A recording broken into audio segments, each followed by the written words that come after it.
Olá, tudo bem? Espero que todos estejam em paz e com saúde. Para mim é um prazer mais uma vez estar aqui com vocês e no nosso encontro de hoje iremos tratar sobre os assuntos referentes à unidade 1 da nossa proposta de estudo, a educação à distância no Brasil, conceito legal e fundamentos.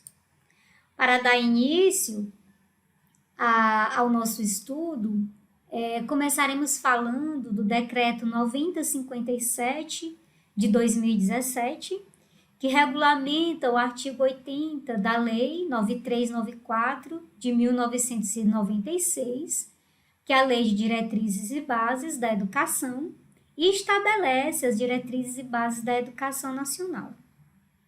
Mas, primeiramente, é importante vermos o conteúdo do artigo 80 da LDB. Ele nos diz o seguinte: o poder público incentivará o desenvolvimento e a veiculação de programas de ensino à distância, em todos os níveis e modalidades de ensino e de educação continuada. E, a partir disso, nós compreendemos que a educação à distância ela vai estar presente, poderá estar presente em todos os níveis de ensino, desde a educação básica, que inclui o ensino fundamental e o ensino médio, a educação superior, a educação continuada, ou seja, a educação posterior ou concomitante à educação regular, assim como os cursos livres, que é muito comum a gente ver, principalmente aqueles que são ofertados pelas instituições de ensino privadas. Dentro do decreto 9057 de 2017, é apresentado em seu artigo 1º o conceito de EAD. Segundo ele, para os fins deste decreto, considera-se a educação à distância a modalidade educacional na qual a mediação didático-pedagógica nos processos de ensino e aprendizagem ocorra com a utilização de meios e tecnologias de informação e comunicação, com pessoal qualificado, com políticas de acesso, com acompanhamento e avaliação compatíveis, entre outros, e desenvolva atividades educacionais por estudantes e profissionais da educação que estejam em lugares e tempos diversos. Nesse sentido, dentro desse conceito, é importante considerarmos algumas particularidades.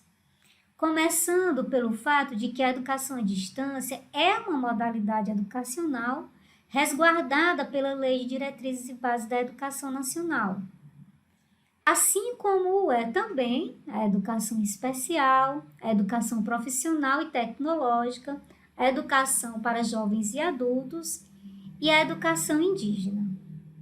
Além disso, ela realiza-se com a utilização de meios e tecnologias de informação e comunicação, o que foi potencializado nos dias atuais, ou pelo menos nas últimas 3 décadas, pelo uso da internet e os seus recursos, muito conhecidos de nós, como a utilização de e-mails, de chats, de fóruns, videoaulas, webconferências, dentre outros. Necessita, como qualquer ramo da educação e em qualquer nível de ensino, o pessoal qualificado. Então, em relação à educação à distância, a gente conhece principalmente a figura de dois profissionais, que é o professor formador e o professor tutor. O professor formador, sendo aquele mais responsável pela composição da disciplina, pela escolha dos materiais, pela elaboração de atividades, tarefas e avaliações, e o professor tutor como aquele mediador, aquele que auxilia o professor formador e auxilia também os estudantes na resolução de atividades, na questão de resolução de dúvidas e no desenvolvimento das disciplinas como um todo. É importante ainda considerar que na educação à distância as atividades educativas por estudantes e profissionais seja realizado em tempos e lugares diversos, ou seja, os estudantes e os professores estão a uma distância que é literalmente física, o que modifica a forma de acesso ao conteúdo educacional, dando-se predominantemente hoje pela internet, ainda que os encontros presenciais eles também aconteçam e, inclusive, eles estão legalmente resguardados por este decreto 9057 de 2017, que no seu artigo 4 prevê o seguinte: as atividades presenciais, como tutorias, avaliações, estágios, práticas profissionais e de laboratório e defesa de trabalhos, prevista nos projetos pedagógicos ou de desenvolvimento das instituições de ensino e do curso, serão realizadas na sede da instituição de ensino, nos polos de educação à distância ou em ambiente profissional, conforme as diretrizes curriculares nacionais. Então, é importante que a gente veja que a própria legislação garante a realização de atividades presenciais, que neste momento, infelizmente, não estão sendo possíveis em função do período de pandemia em que vivemos. Mas é importante que vocês fiquem atentos. Professora, quais são as atividades que necessariamente são presenciais? Aí tem a questão das tutorias, né, com o professor tutor presencial, que, quando for possível, irá atendê-los nos polos de educação à distância, conforme agendamento prévio, sendo que ele terá uma carga horária de 20 horas semanais para atender os alunos na resolução de dúvidas, para auxiliar a responder às atividades, dentre outras questões. As avaliações, que no momento as instituições de ensino, de um modo geral, já estão verificando uma forma de fazer essas avaliações, também com o uso das tecnologias de informação e comunicação, já que não é possível o encontro presencial, assim como as práticas de estágio e de laboratório, que ainda são questões que estão sendo pensadas, né, sobre como serão resolvidas ao longo desses meses que ainda estão por vir. Então, sobre o atual momento em que vivemos, apesar de a legislação não especificar o caso de pandemia, podemos considerar a questão da Covid-19 como uma situação emergencial? Por que eu estou trazendo esse questionamento para vocês? É porque o próprio decreto 9057 de 2017 nos diz o seguinte, em seu artigo 9º: a oferta de ensino fundamental na modalidade à distância, em situações emergenciais, previstas no parágrafo 4º do artigo 32 da LDB 9394/96, ela traz algumas situações específicas. Vou já apresentar para vocês quais são essas situações específicas. É porque o ensino fundamental, como a própria LDB determina, ele será presencial. E sendo o ensino à distância utilizado somente como complementação da aprendizagem ou em situações emergenciais. E quais seriam essas situações emergenciais? Pessoas que estejam impedidas por motivo de saúde de acompanhar o ensino presencial, se encontrem no exterior por qualquer motivo, vivam em localidades que não possuam rede regular de atendimento escolar presencial, sejam transferidas compulsoriamente para regiões de difícil acesso, incluídas missões localizadas em regiões de fronteira, ou estejam em situação de privação de liberdade.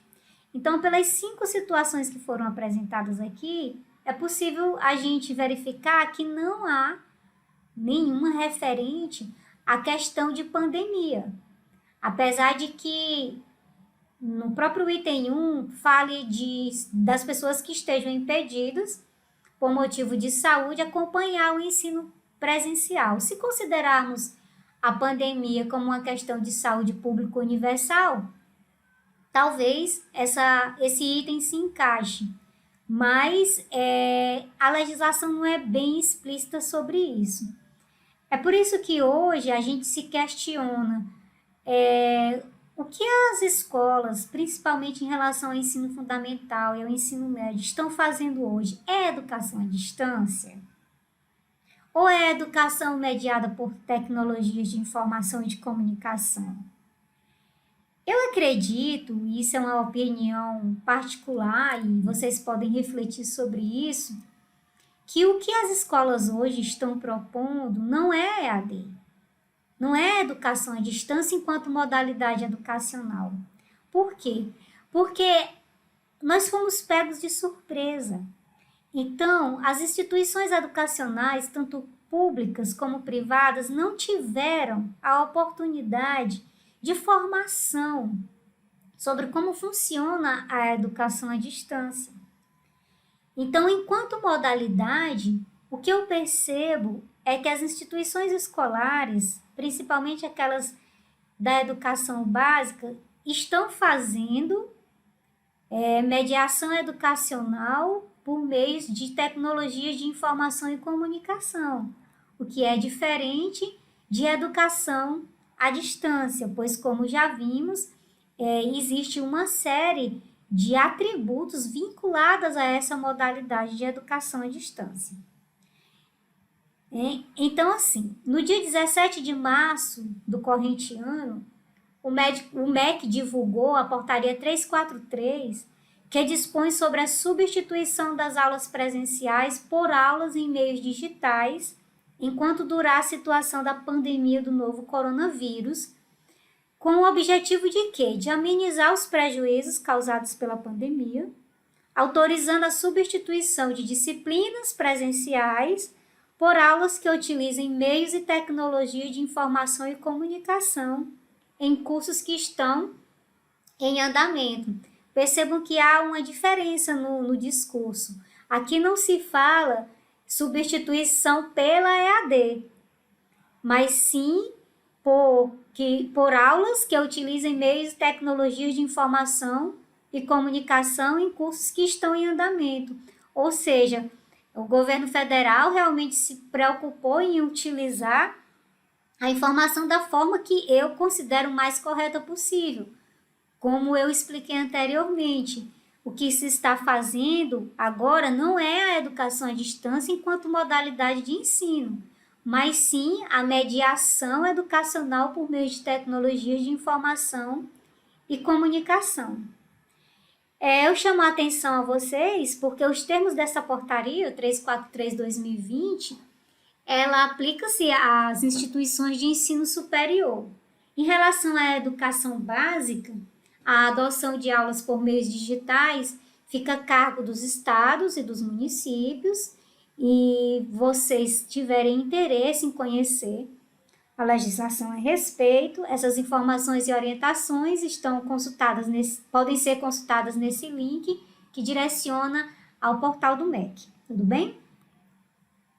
Então, assim, quando pensamos em educação à distância, muito mais importante do que determinar um conceito a ser seguido, que seria algo que certamente não seria unânime, porque os pesquisadores têm experiências e trajetórias investigativas muito diversificadas e também porque os modos de se fazer EAD é muito diverso, né? Em todos os lugares do mundo, hoje praticamente se faz EAD, e a educação à distância ela é muito adequada ao público ao qual está dirigido, então não podemos considerá-la de forma igualitária em todos os cantos do planeta.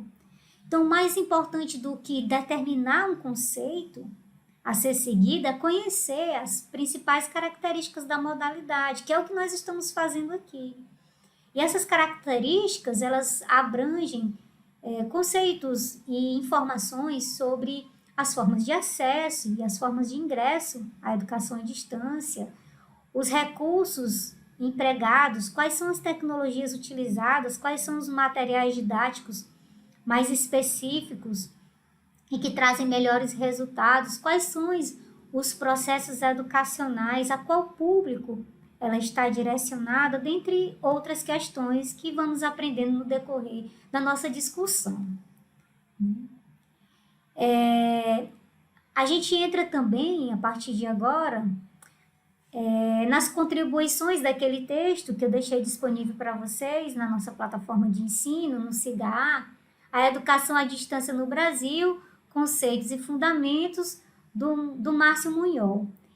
Sempre que eu trouxer uma citação dele, vocês vão verificar aqui que o texto está entre aspas e aparece o nome do autor, a data de publicação e a página de onde a citação foi retirada.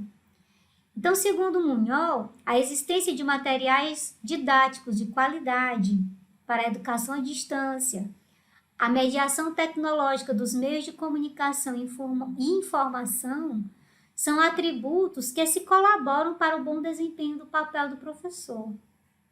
Aos alunos são atribuídas maiores responsabilidades sobre a própria formação.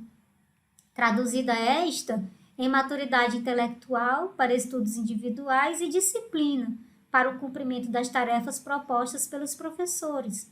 Então, aqui o autor traz para a gente algumas características sobre o fazer e sobre o acontecer da educação à distância, que prescinde de materiais didáticos de qualidade, de que nos dias atuais ela seja feita por meio de mediação tecnológica, e exige de seus alunos maturidade intelectual e disciplina para o acompanhamento, dos estudos, porque o que nós sabemos é que na maior parte do tempo vocês, alunos, estarão estudando sozinhos, ainda que vocês saibam que possam recorrer aos tutores presenciais, aos tutores à distância e ao professor da disciplina para a resolução de dúvidas.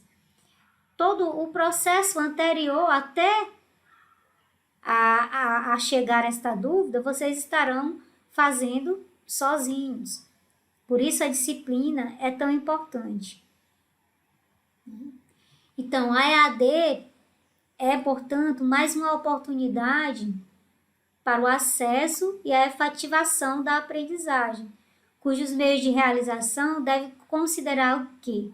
Comprometimento e responsabilidade do aluno, orientação e apoio dos professores disponíveis em todos os momentos, a utilização compartilhada de métodos e meios de transmissão das informações, o respeito às diferenças individuais com a utilização de métodos capazes de respeitar o ritmo da aprendizagem de cada estudante, o que é bastante importante, né?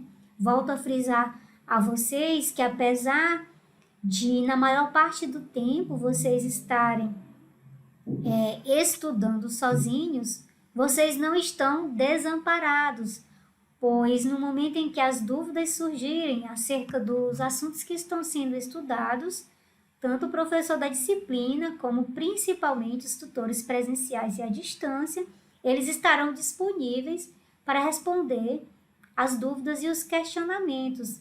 Isso sem falar também que vocês podem contar com a colaboração uns dos outros, né? Os fóruns de EAD, por exemplo, eles constituem uma excelente oportunidade de discussão dos assuntos que estão sendo tratados na disciplina.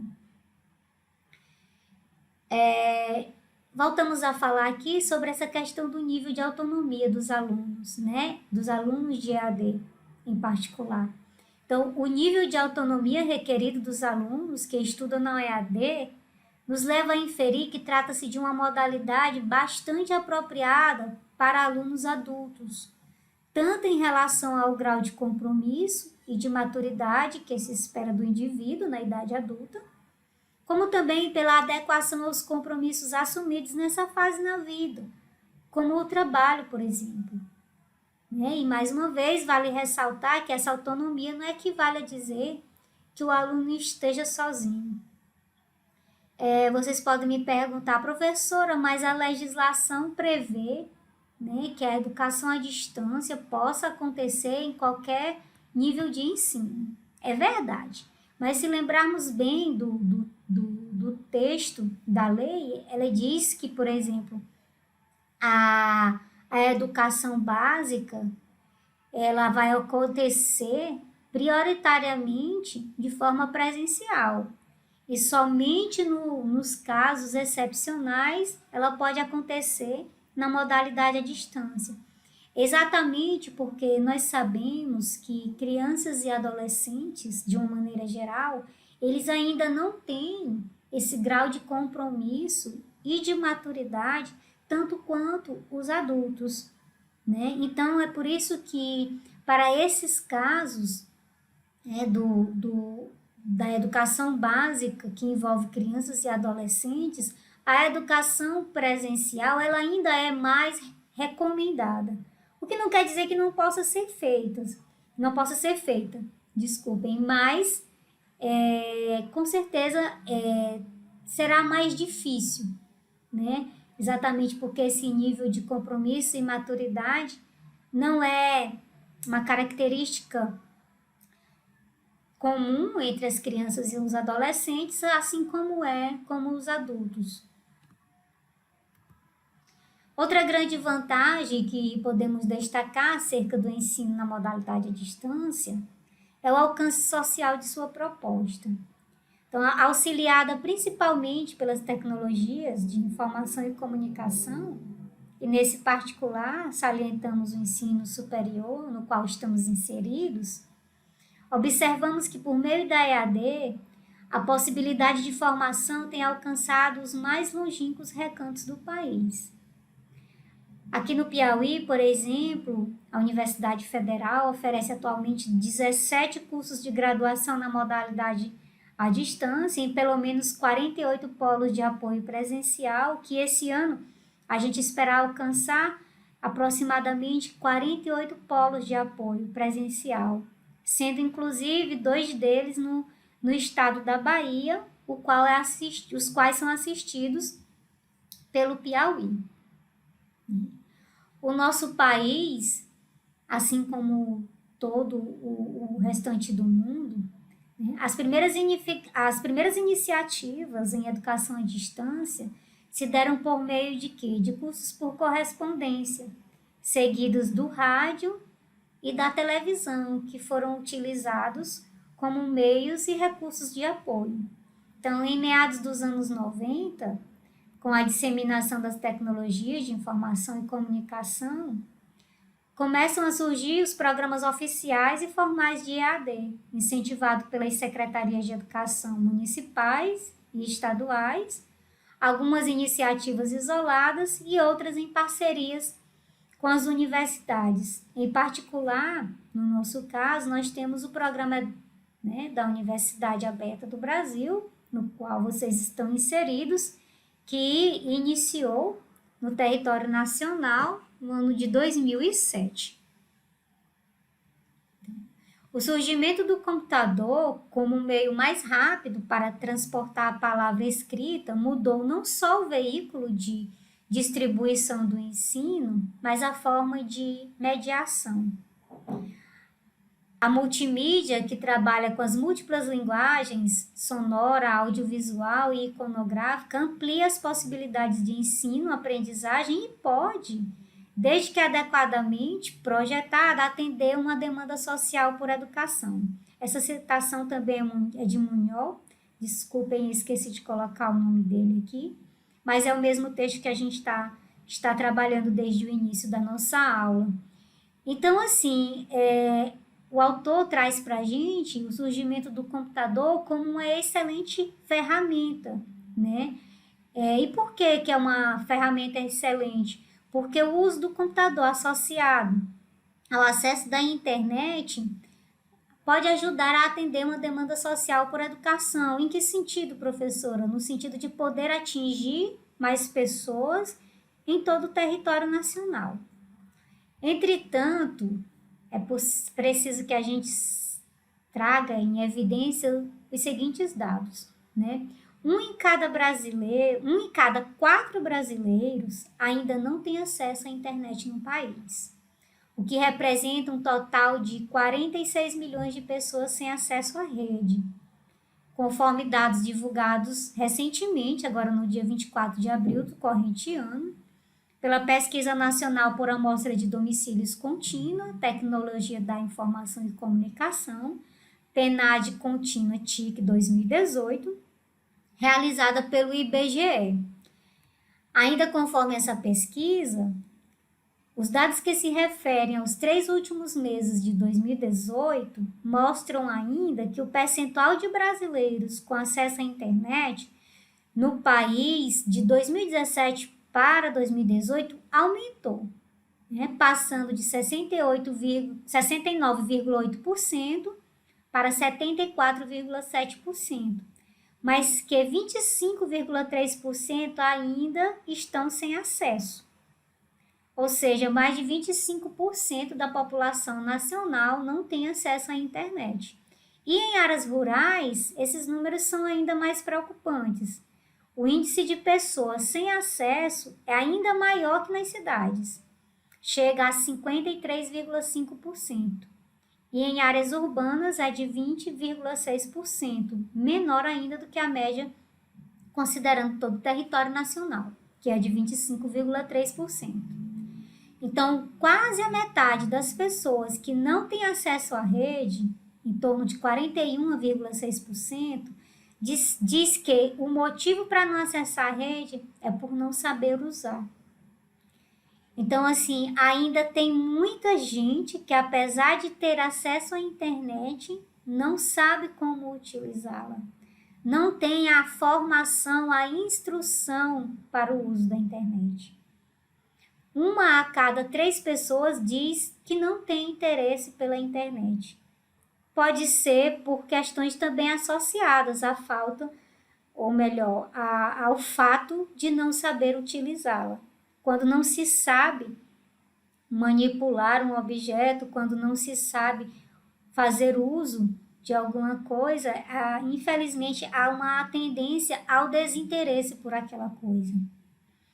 Para 11% das pessoas, o serviço de acesso à internet é caro e para 5,7% o equipamento necessário para acessar a internet, como celular, laptop e tablet, é caro também. Então, assim, muitas vezes o cidadão até tem o acesso à rede, mas ele não tem o interesse por desconhecer o seu uso ou ainda por não ter o equipamento necessário para usar a internet e muito pior ainda, por não poder adquiri-lo em função ainda dos preços elevados. Então, podemos inferir que, mesmo que a educação à distância possa ensejar um dos meios utilizados para reduzir as desigualdades de acesso à educação no nosso país, ela não daria conta de sozinha assumir essa responsabilidade. Milhões de brasileiros, ainda que tenham acesso à internet, não possuem os recursos tecnológicos para utilizá-la, como os smartphones, os tablets e os notebooks, que são aparelhos de custo financeiro ainda muito alto. Nesse sentido, outros fatores sociais precisam ser considerados, como a má distribuição da renda no país, sendo que a modalidade à distância não deve ser simplesmente apontada como a salvadora da educação brasileira. Com certeza, ela vai colaborar e tem colaborado muito para o acesso à educação no país, mas ela sozinha não dá conta de todo o débito educacional que nós ainda temos.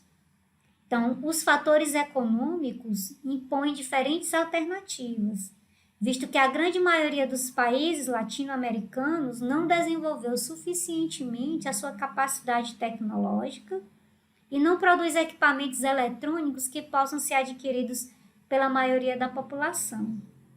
Por isso, se torna necessário a utilização de meios de comunicação capazes de atingir grandes quantidades de pessoas, associados a tecnologias interativas e metodologias colaborativas. Nesse sentido, eu particularmente acredito que, apesar de a internet ser uma grande aliada, nós não deveríamos ter deixado de usar com mais frequência a educação à distância mediada pela televisão e pelo rádio, por exemplo, que nós sabemos que hoje praticamente todas as famílias no nosso país, para elas é muito mais fácil ter acesso ao rádio e à TV do que à internet, né, e os aparelhos que ela necessita para que possa ser utilizada. Então, assim, eu também não estou sugerindo a troca de um recurso por outro. Eu acredito que, como o Munhol nos expõe aqui, tecnologias associadas, ou seja, seria importante continuar usando o rádio, continuar usando a televisão, continuar usando a internet, né? Que são meios interativos e bem eficientes de se fazer a educação à distância. Eu trago aqui para vocês, para finalizar a nossa discussão de hoje, uma frase de Charles Wedemeyer, que pode ser considerado o pai da educação à distância nos Estados Unidos, que ele nos diz o seguinte: a ninguém se pode negar a oportunidade de aprender por ser pobre, estar isolado geograficamente, marginalizado, doente ou por qualquer outra circunstância que impeça o seu acesso a alguma instituição de ensino. Esses são elementos que supõem o reconhecimento de uma liberdade para alguém decidir se quer estudar ou não. Então, por essa colocação do autor, eu entendo que todo cidadão tem direito de aprender, né? Independentemente das circunstâncias sociais nas quais eles estejam inseridos, né? Ainda que ele seja pobre, ainda que ele esteja isolado geograficamente, ainda que ele possa ser considerado socialmente marginalizado, que esteja doente ou qualquer outra circunstância, como o Edemai apresenta para a gente, isso não pode ser um requisito para ele não ter acesso à educação. Ainda nessas condições, ele deve ter o acesso à educação. O que ele pode e tem é o direito, se vai querer estudar ou não, mas que esse acesso deve lhe ser garantido, ele deve. E é uma proposta que eu espero que um dia se concretize, não somente no Brasil, mas em todo o mundo. Que todas as pessoas tenham a oportunidade, e mais do que a oportunidade, elas tenham o desejo de estudar. Eu sempre gosto de dizer para os meus alunos que eu acho que a educação à distância é um caminho sem volta. Um caminho sem volta no bom sentido da expressão. Ou seja, não se pode mais pensar em educação nos dias de hoje sem pensar na proposta de educação mediada por tecnologias da informação e comunicação. E eu, sinceramente, eu torço por um dia em nosso país que, quando um aluno decidir se inscrever para um curso de graduação, ele vai poder escolher dentre todos, e não somente algum, dentre todos os cursos disponíveis pelas instituições de ensino superior, se ele quer cursar na modalidade presencial ou à distância, independentemente se é um curso de licenciatura, se é um curso de bacharelado, se é um curso da área de saúde, da área de humanas, se é da área de exatas, que todos eles estejam disponíveis em ambas as modalidades, para que o aluno escolha, né, conforme lhe convier e como a sua condição social permitir. Então, mais uma vez, obrigada pela companhia de vocês e desejo a todos bons estudos, um abraço, fiquem com Deus e até a próxima oportunidade.